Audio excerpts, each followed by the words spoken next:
Hi, I'm Vince Moffitt. Thanks for joining us today. I chair the Four Corners Economic Development Group based out of Farmington.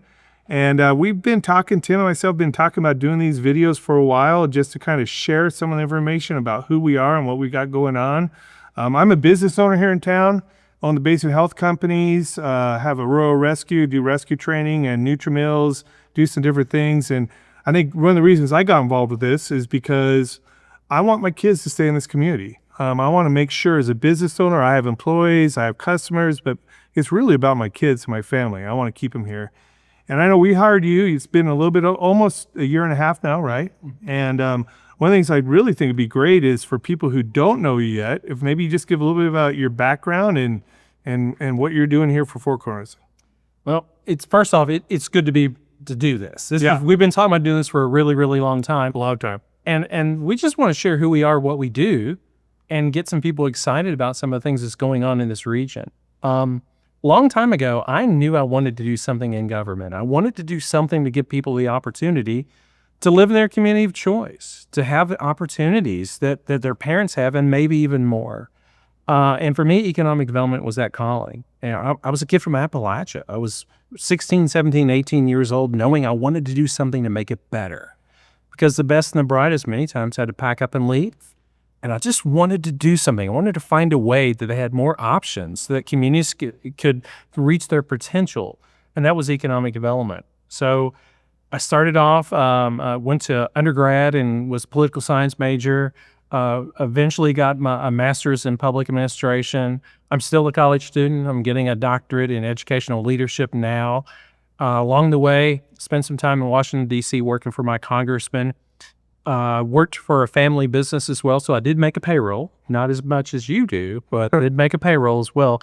My father ran an electrical contracting company for 47 years, and I worked, and that's how I put myself through school. But I always wanted to do things to help people meet their potential. I wanted communities to have the opportunity to grow and for people to live in their community of choice. So that's the reason why I got involved in this, and I've had the passion for it for the last 27 years. And I think one of the things here, I was involved with the interview committee that we looked at several different people, both locally and outside the area. And I think one of the things that really attracted us to you was your background and your experience in economic development. And I think for a lot of people, when they talk about economic development, they don't really know what that is. Mm-hmm. I think we have an idea, and you can read stuff online. Why doesn't the city bring in something other than a chicken restaurant or a coffee shop or a car wash? But there's a lot that goes into attracting these businesses. So your experience in economic development really worked with a lot with site selectors in trying to not only prepare the community, but also to make sure the right people who are going to come to that community would be attracted to it, correct?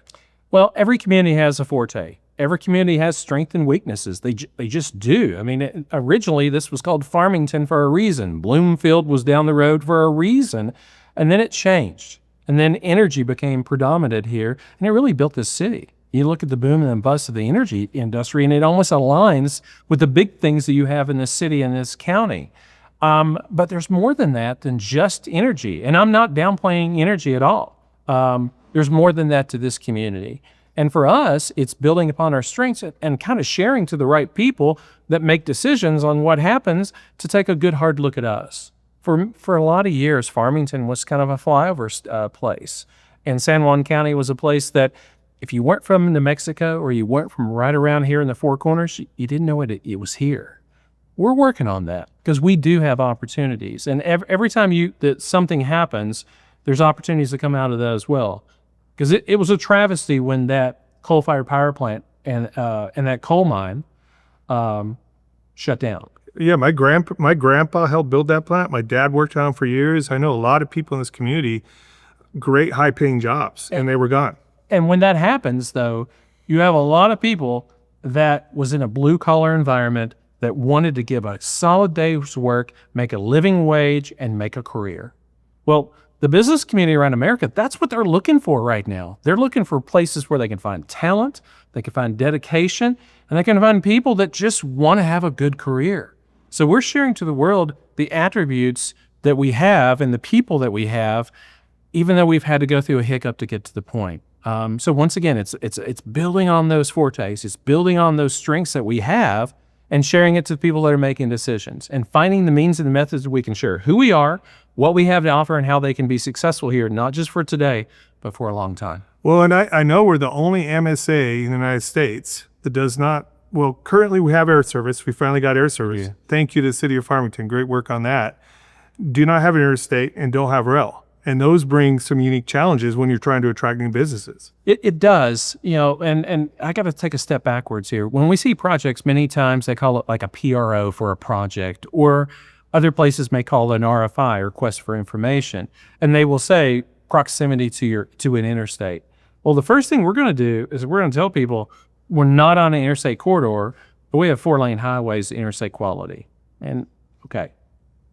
Okay. Yeah. So we're always trying to develop the things that we have in the application of and how they can be successful as well. Going back to the air service, I'm just so impressed that the city and the leadership and Mike up at the airport, what they were able to do with that at the very time when it's getting harder for communities to have air service, they were able to bring it back. And there's such a pilot shortage right now. And it takes the same pilot to fly the size planes they're flying in here to a bigger plane. Yeah, if I understand, that was part of the issue, is a lot of these small airports, regional airports, were closing down around the country. Yeah. And we somehow, I know they worked hard for it. And, that we need to use that airport. And people, I think, are worried about maybe the flights, there's going to be problems with the flights getting out. It's never really a problem with the Farmington Airport or the Durango Airport in this region. It's where they're flying to. It's those bigger airports that may have a problem with weather and different things. So they're pretty reliable. And if we can use those flights and they're full, we'll get more of them. I think right now there's a morning flight out and an evening flight in.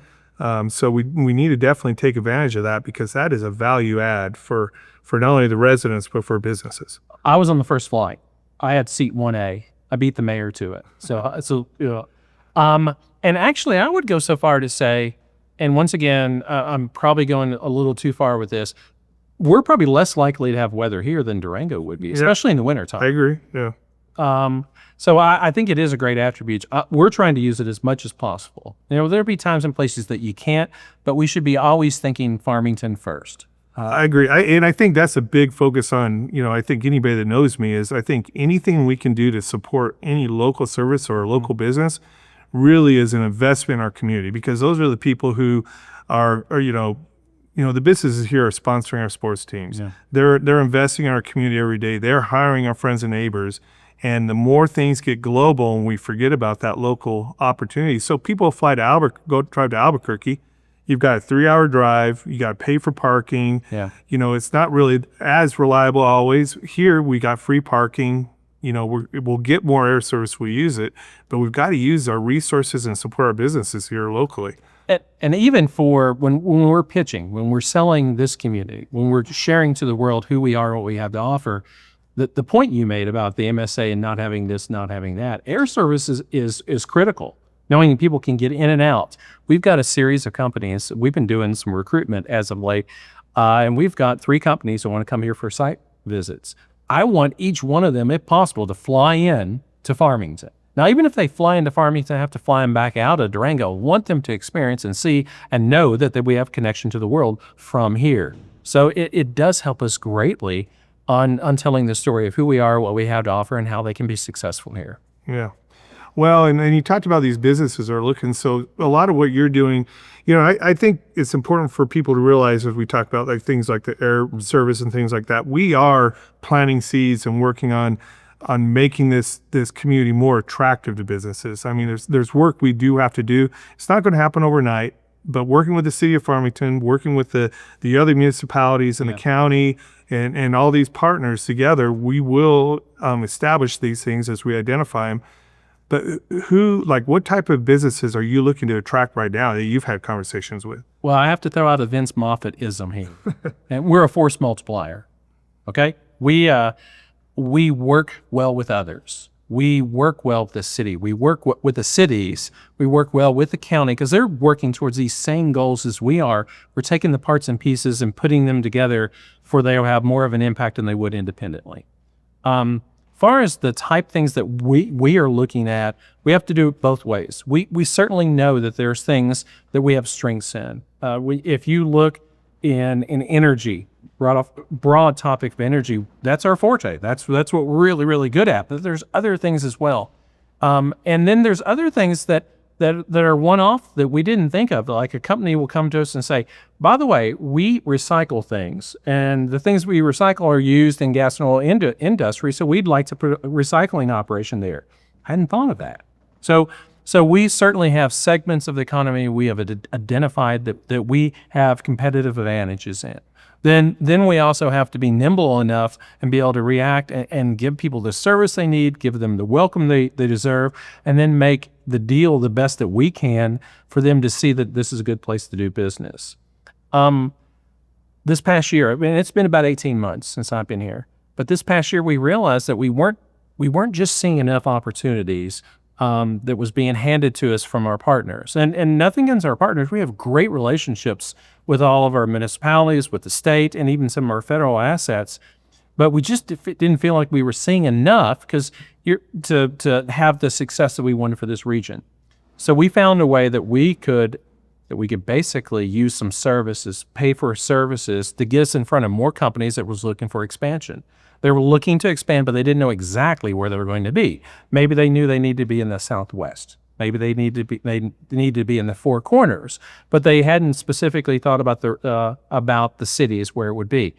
We've been getting in front of more and more companies and pitching Farmington, pitching Bloomfield, pitching Kirtland, pitching Aztec, pitching San Juan County, and showing them and making it easy for them to say, this is where you can be successful. And by doing that, it gets us in front, just gives us more opportunity and more chances to be successful rather than just waiting on people to send things for us. It just wasn't enough.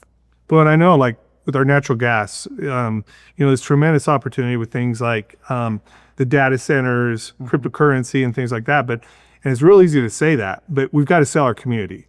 And we've got to be able to make it attractive in many different ways. Yes, we've got energy and we have opportunities. We have tons of sun. If they want to use green energy, if they want to use natural gas, but I think at the same time, it's the community that they're moving to because, they're bringing a business with employees and everything else. And it's a place they want to live. And I can share something that I haven't told you. Well, this is great. I love this. Yeah. So there you go. Today, I was corresponding with a site consultant that primarily deals with data centers. And they reached out and said, when can we come see you? And I said, it's very fortuitous you should say this because we just got done pitching a location for a data center a couple weeks ago. And in that process, we realized how strategic we were and how we had all the pieces that you just mentioned that they're looking for. When you're talking data centers, what we're talking primarily about is these AI computer depositories where they can put large levels of computing power for when you ask ChatGPT or you ask Gronk or whichever is your one of choice, you ask it anything and it doesn't just give you an answer, but it gives you several layers of an answer all together in one. When you ask Google something, it was simply going to the web and seeing if there was a clean fit for what you ask. When you ask ChatGPT or some of the other ones, it's doing a deeper interpretation of your ask. It's interpreting your ask and it's putting together information for its 1 and 1 equals 3, not 2 on that. But when you do that, it takes 10 times the amount of power to do it because it's 10 times the computing power that's being applied to your question that you're answering. So it uses huge amounts of electrical power. Now, to build these things, they have to have what they call redundancy. So if they're hooked up to the grid, they want something else backing it up because it can never go down. So many, many times they will want to have a green component. They will want to have solar. But on that solar, they probably want battery backup. They want connectivity to the grid.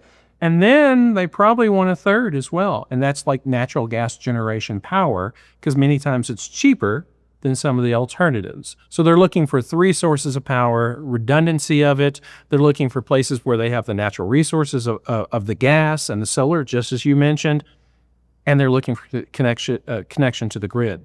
One of the things about us is even though we lost a power plant, there's 3 substations here that are huge, that have connectivity to the West Coast and to the full grid of the United States.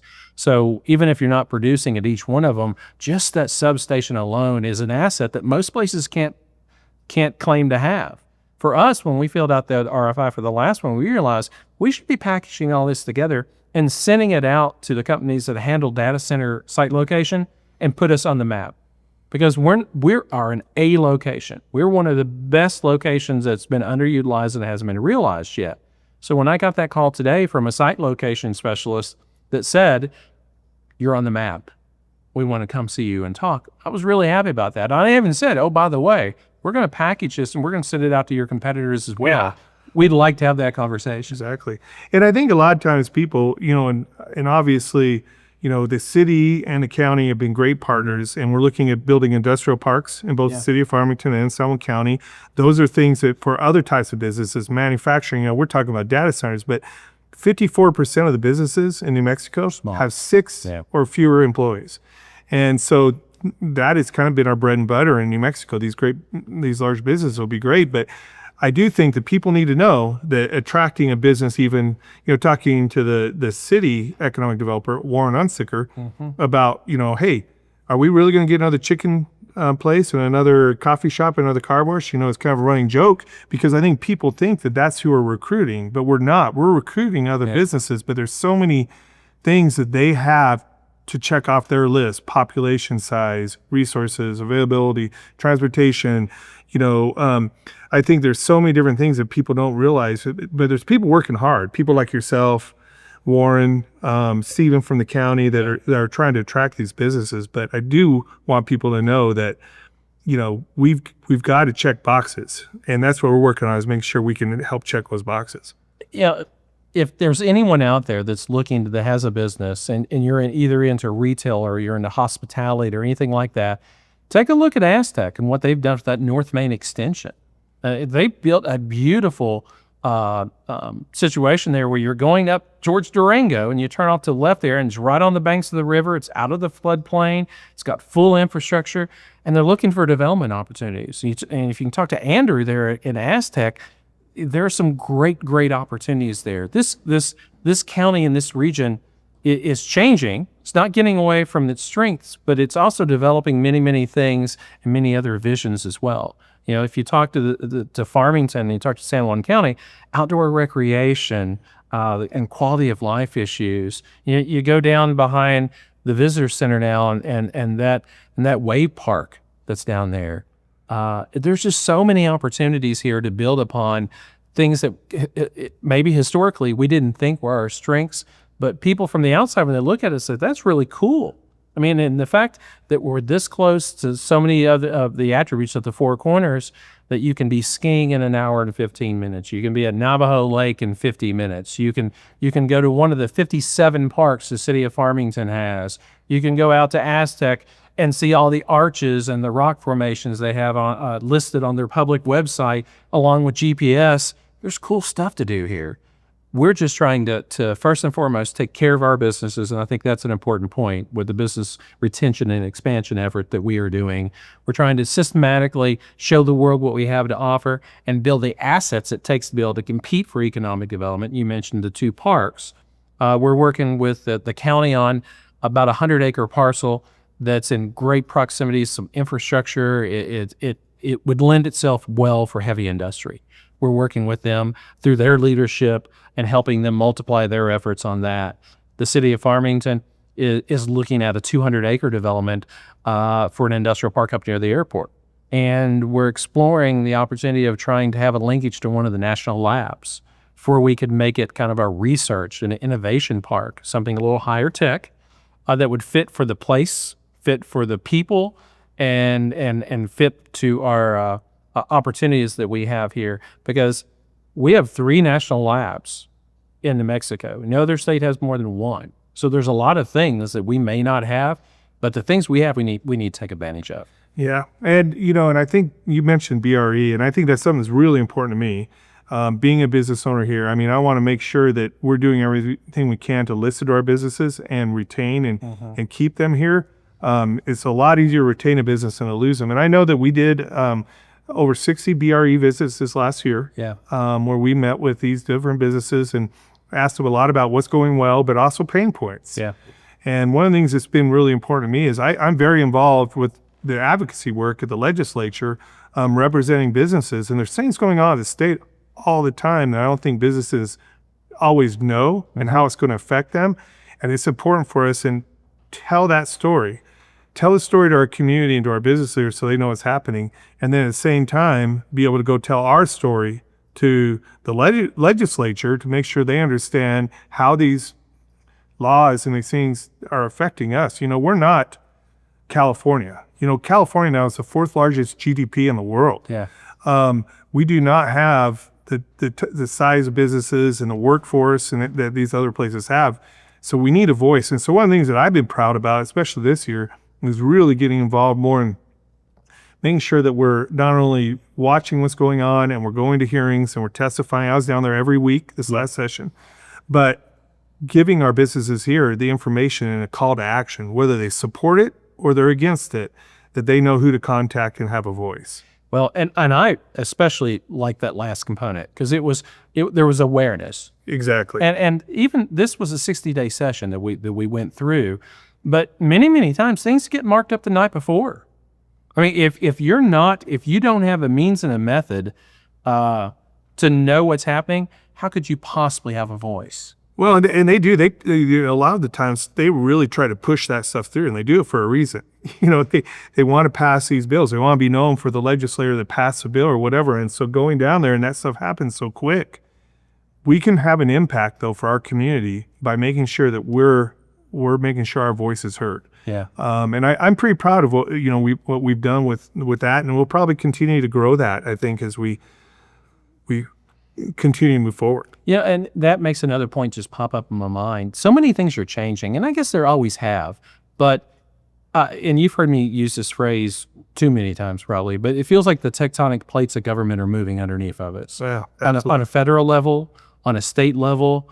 And these are the voices we heard from business and industry as well. And these are the pain points that we heard from business and industry as well. So when we can share with our political leaders what business and industry is saying, what their priorities are, what opportunities they see, and how in many ways they want sometimes to get out of their way, or in other times it's how to incentivize things for positive things to happen. Once again, we can be a force multiplier. And we can be that crossroads between the business and industry section and the public as well to make sure that there's better connection, there's better understandings, and better opportunities for growth. A couple last things that I really want to make sure and hopefully we get to do this again. I think this is great if we can just sit around and talk or bring other guests on. But one of the things that really is important for me to relay to my other business partners, people in the community, is to get involved with Four Corners Economic Development. Right now, I think, the city has an economic development group. We are the economic development group for the county and other municipalities, but this is an opportunity. People say, hey, I want to make change, or I want to get involved, or I want to have influence. This is an opportunity for them to do that. If you want to see this community stay strong and to grow and to diversify, there's no other organizations to invest in. And for me, I think there's two things. A lot of times we can help you as an individual business owner. And it may not be our individual product, but when we do go in and sit down and talk to those businesses, they're saying, oh, we have an issue and I really need to make my workforce, I need to get them trained. We can help you with that. Yeah. Or there's so many different attributes. There may be 75, 100 different things that we have access to that we can help you with. Whether it be state incentives, whatever it may be, that you don't have to know the acronyms, that we can make it easy and we can help you be successful. And that's what we are here to do. Then on the other side of it, we are here to make a bigger piece of pie. We're trying to make a larger economy that businesses can take advantage of. So if you want to invest in your future, but you also want to invest in your day, the organization has strengths and the ability to help you with both. So my message has always been support our local businesses, buy local as much as you can, and join Four Corners Economic Development. I think those are great ways to invest in the future of this community for our kids and our grandkids and for our businesses. You know, I think the more we have going on here, the cities and the county have done such a great job of quality of life. It's just going to get better as we get more people here. So what resources do we want to share with people to? There's two things right off the bat. And this is just, you can do the deep dive from both of these, okay? First is our website. It's www.4, don't spell it out, but the number 4, cornersed.com. And there's a plethora of things there. If you're looking for buildings, if you're looking for workforce training, you're looking any of those type things, you can find it there. And that's a great depository that's not static, that changes, that will help your business. Secondly, while you're there, sign up for our newsletters. We have every 2 weeks, we have a newsletter, and it's focused on economic development each time. It's not a lot of fluff. It's an easy read. We're even starting to incorporate some quantitative data for you can see the housing rates. You can see the drill activity of gas and oil. You can see some important economic stuff, numbers that you may not pick up in other places at our site there. So go to our site, sign up for the newsletter. If you want to call, we'll sign you up as well, 566-3720, because we need your voice. And if we can help you or your business, we're here to do that. If you're an entrepreneur, we can tap you into assets that would help you. Or if you're an existing business, we can help you as well. So we want to make this community stronger. We're not going away. We've been around for 30 years, basically under one name or the other. We're the strongest we've ever been, but we need your voice as well. And I mean, people can walk in and visit you as well. You're located at the Quality Center of Business. Salmon College. Salmon College is a great partner as well. We talk about workforce development, and they're such a great resource for this community.